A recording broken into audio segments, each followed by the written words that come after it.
Assalamualaikum Pak Ponco. Waalaikumsalam. Selamat pagi Bapak. Mohon maaf mengganggu waktunya. Saya hubungan dengan tugas CGP yaitu untuk mewawancarai 2 kepala sekolah. Dan di sini kami mau melakukan wawancara dengan Bapak berkaitan dengan tugas kami. Sebagai kepala sekolah, pastinya Bapak pernah mengalami apa yang namanya dilema etika atau bujukan moral. Sebelumnya, apakah Bapak mengetahui kedua hal tersebut?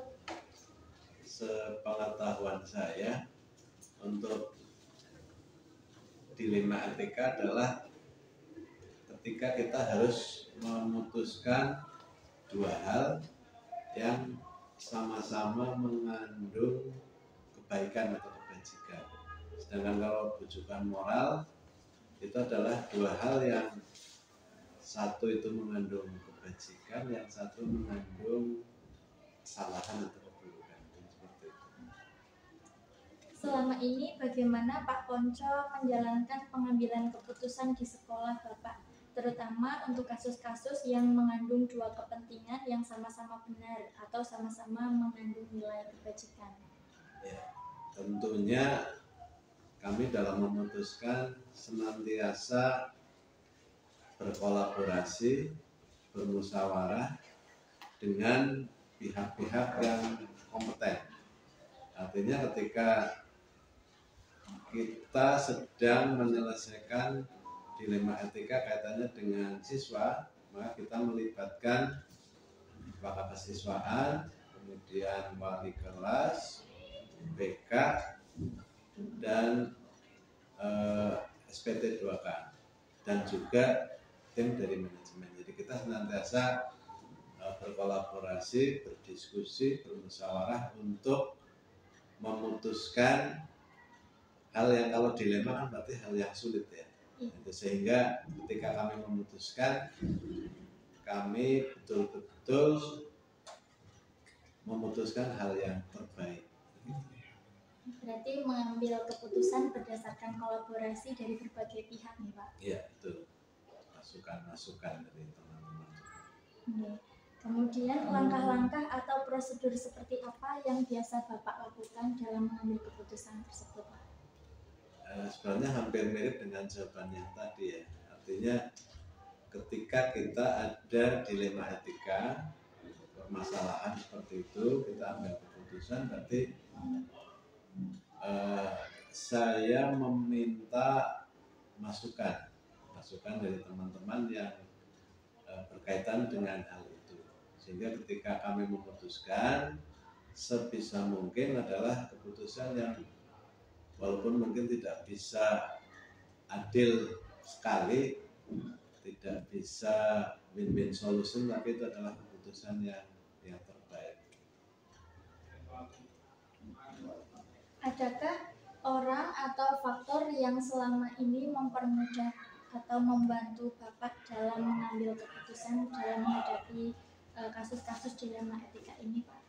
Alhamdulillah, kami mempunyai beberapa teman yang punya objektivitas tinggi. Artinya itu diputuskan, itu diperlukan ketika mengambil keputusan adalah objektivitas, jangan subjektivitas. Artinya keputusan tadi betul-betul didasarkan pada acuan objektivitas. Jadi tidak kemudian ketika kasusnya adalah berhubungan dengan seseorang, kemudian ada subjektivitas, kan artinya nanti nggak adilnya ketika kasus yang sama, orangnya berbeda, keputusannya bisa berbeda begitu. Ya, alhamdulillah teman-teman banyak yang support untuk itu. Kemudian dalam menyelesaikan sebuah kasus dilema etika itu Pak, apakah Bapak langsung menyelesaikan di tempat atau memiliki sebuah bentuk atau prosedur yang dijalankan? Kondisional, artinya bisa pada saat itu diselesaikan di tempat, bisa kemudian ada penjadwalan. Jadi misalnya untuk hal-hal yang mungkin tidak begitu rumit, mungkin bisa langsung diselesaikan di tempat. Tapi kalau ada memang yang hal-hal yang harus diselesaikan, kemudian ada prosedur misalnya untuk penanganan anak, ya itu mungkin dimulai dari pemanggilan orang tua, kemudian home visit, ya, dan seterusnya. Jadi kondisional sekali lagi. Kemudian menurut Bapak, hal-hal apa saja yang selama ini merupakan tantangan dalam pengambilan keputusan pada kasus-kasus dilema etika? Jelas tantangannya karena dua unsur mengandung kebajikan, tapi harus diputuskan salah satu. Ya, itu tentunya ada kesulitan yang apa ya? Yang bagi kami kadang ketika kita memutuskan A, maka mungkin ada dampaknya. Memutuskan B juga ada dampak. Tapi kita lebih, kalau saya pribadi lebih mengedepankan logika.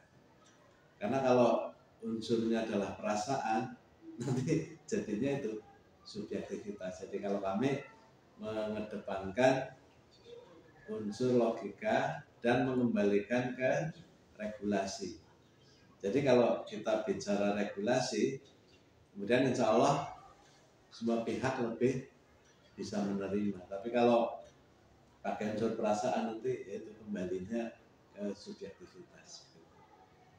Ya, kemudian dari semua hal yang tadi telah Bapak sampaikan, pembelajaran apa yang dapat dipetik dari pengalaman Bapak dalam mengambil keputusan dilema etika? Banyak pelajaran yang kami dapatkan, terutama bahwa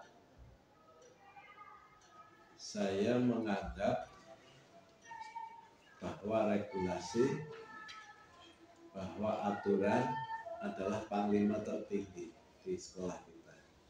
Jadi kalau kita mentok di dalam pengambilan keputusan, kita lebih ke regulasi.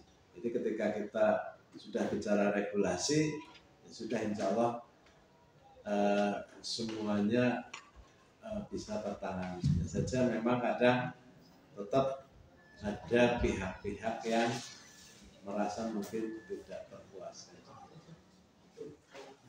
Ya, terima kasih Bapak atas waktunya. Mohon maaf sekali sudah mengganggu waktu Bapak. Semoga dari wawancara kali ini saya dan teman-teman dapat mengambil banyak ilmu dan juga banyak sudut pandang yang baru. Mudah-mudahan itu.